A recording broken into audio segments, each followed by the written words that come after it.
Viral কি জিনিস এটা আমি হয়তো জানতাম না, নাকি ছিল আমি জানি না আর কি। তো 4টা সিন কেটে কেটে পাঠাচ্ছে আর কি। তো পাঠানোর পরে ধর আমি হিসাব করলাম এটা যদি ওপেন করি তাইলে বোধহয় হ্যাক করে ফেলবে আর কি। তো আসলে এরপরে ওই 4টা সিনের ভিতরে 3টা সিন ভাইরাল হলো, যে ফরেনারদের নিয়ে আর কি। ভাইরাল হওয়ার পরে তো তখন যেটা আমি সরি মানে আমি আমি যে লেভেলের অ্যাক্টর, যেটা হলো বিভিন্ন জায়গায় গেলে অনেক ক্ষেত্রে যেটা হইতো এইটা হয় আর কি, যে অনেক ক্ষেত্রে চাও চলতো না আর কি, মানে চাটাও পাইতাম না আর কি, এরকম একটা সিচুয়েশনে ছিলাম। হঠাৎ করে দেখলাম যে সিনগুলো ভাইরাল হওয়ার পরে ডিরেক্টরদের নতুন নতুন কল আসা শুরু করে, এরপরে দেখি চাটা আসে, চা আসা শুরু হইলো আর কি। হ্যাঁ, তো অনেক বুঝলাম যে তার মানে কি অবস্থান কি একটু চেঞ্জ হচ্ছে নাকি।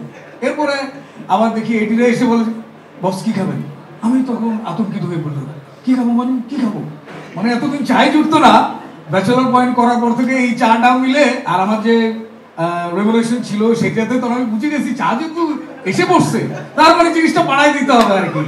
এরপরে আমার রেভলিউশন, আমার তখন ছিল এরকম রেভলিউশন, আমি এটাকে 3 থেকে 4 গুণ বাড়াই দিয়েছি আর কি। তারপরে দেখে আমার নিচ্ছে আর কি।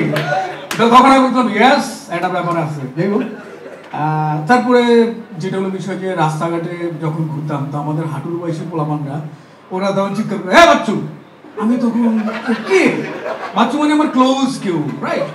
তো আমি তখন দেখতাম যে কি কারা, দেখেছি ইয়ং পোলাপান, ছোট ছোট পোলাপান যারা আমার ভাইস্তার থেকেও ছোট আর কি। তো তারা ডাকতেছে, প্রথমে একটু রাগ হইতাম যে শালার হাঁটুর বয়সী পোলাপান বাচ্চুকে ডাকতেছে, মানে জিনিসটা কেমন লাগে না আর কি।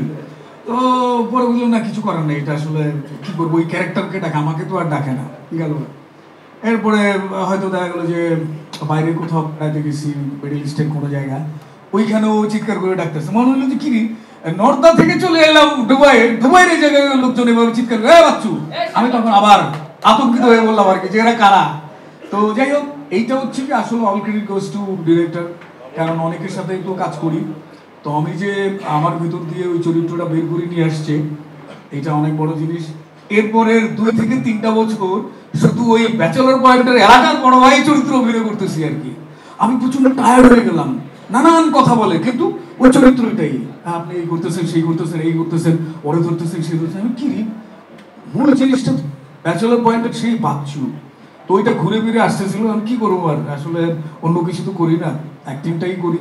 তো এই কারণে আর কি ওই একটা চরিত্রে অনেকদিন ধরে করতেছিলাম আর কি। যাই হোক, এরপরে আমি সিজন চেঞ্জ করে যখন আমাকে বানায় দিল যে অনেক পয়সাওয়ালা, হ্যাঁ শুদ্ধ ভাষায় কথা বলে বাটপার টাইপের, তো আমি আসলে ছোটবেলা থেকে মানে যারা শুদ্ধ ভাষায় কথা বলতো তাদেরকে একটু ভেঙাইতাম আর কি, একটু ফাজিল টাইপের লোকজন ছিলাম, মানে খুব শুদ্ধ ভাষায় যারা কথা বলে তাদেরকে আমি ডিস্টার্ব করতাম আর কি, এটা অভ্যাস। এখন চরিত্রের প্রয়োজনে যখন আমাকে শুদ্ধ করে কথা বলতে হতো, আমি যখন শিখাই দিত তখন আমার মনে থাকতো না আর কি, যে কানে যে যখন শুদ্ধ ভাষাটা লাগে কেমন আছেন আপনি, এই কাবলে কি খবর কেমন আছিস তুই, এরপর আমি লাইভ হয়ে যেতাম, আমি ভাই আপনি কি বলতেছেন আপনি ক্লিয়ার করেন।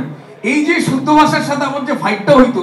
আর আরেকটা কথা বলি যে বাংলাদেশে মানে একটা সময় দেখতাম আর কি সরোর ভাইয়ের কান এবং চোখ অনেক ইয়ে ছিল আর কি, শার্প ছিল আর কি। এরপরে অনেক জায়গায় অ্যাজ এ অ্যাক্টর হিসাবে অনেক ফাঁকি ঝুঁকি মেরেছি, অনেক চুরি করেছি, কিন্তু অমির কাছে চুরি করা যায় না আর কি। অমির কান একদম ধরে ফেলে, চোখ না না বাচ্চা এটা হয়নি এটা হয়নি এটা আরেকবার, আমি তো ধরে ফেলবো ডেঞ্জারাস লোক। সো যেটা হলো বিষয়, তাই এভাবে এভাবে আস্তে আস্তে ক্যারেক্টারটা চেঞ্জ হতে থাকে। এরপরে যখন আমি এলাকার বড় ভাই চরিত্র থেকে বড় একটা ব্যবসায়ী চরিত্র অভিনয় করা শুরু করলাম, তখন দেখি আমার চারপাশের মানুষ আমাকে ভাবা শুরু করলো আমি অনেক ধনী হয়ে গেছি আর কি। যাই হোক, এরপরে আমিও হয়তো বা চরিত্রের প্রয়োজনে টাকা পয়সা আসতে শুরু করলো, আমিও আমার get up set up change করে ফেললাম, দেখলাম যে হ্যাঁ একটা লোক চলে আসছে আর কি, যেটা এখনো ক্যারি করতেছি।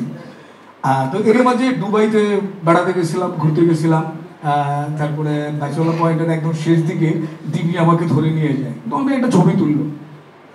আসার আগের দিন অমিত বললো কি ছবিটা ছেড়ে দিল, ছেড়ে দেওয়ার পর থেকে ফেসবুকের লোকজন আমার নক দেওয়া শুরু করলো যে আমি 252 না 72 কোটি টাকা নিয়ে চলে গেছি। দেশে আসলাম, আশা করে দিন সবাই ফোন দিচ্ছে, ওই ভাই আপনাকে পুলিশে ধরে না ভাই এটা তো অভিনয়, এটা চরিত্র। আবার কয়েকজন বলতেছে দেখছো চেহারাটার অবস্থাকে পিঠে সাধু বানায় ফেলছে, কয়েকজন বলছে আর কি আমাদের। এরপরে থেকে আমি 2টা দিন আসলে ফোনটা বন্ধ করে ফেলছি, কারণ সবাই আপনি একই কথা বলতে হচ্ছে, সবাই ছবিটা দেখে কিন্তু নিচে কি লেখা আছে এটা আসলে কেউ দেখে না আর কি। এইটা এমন বিষয়, মানে ক্যারেক্টারটা মানুষের ভেতরে ঢুকে গেছে আর কি। খবরের কাগজ, নিখাদ, নির্ভীক, নিরপেক্ষ।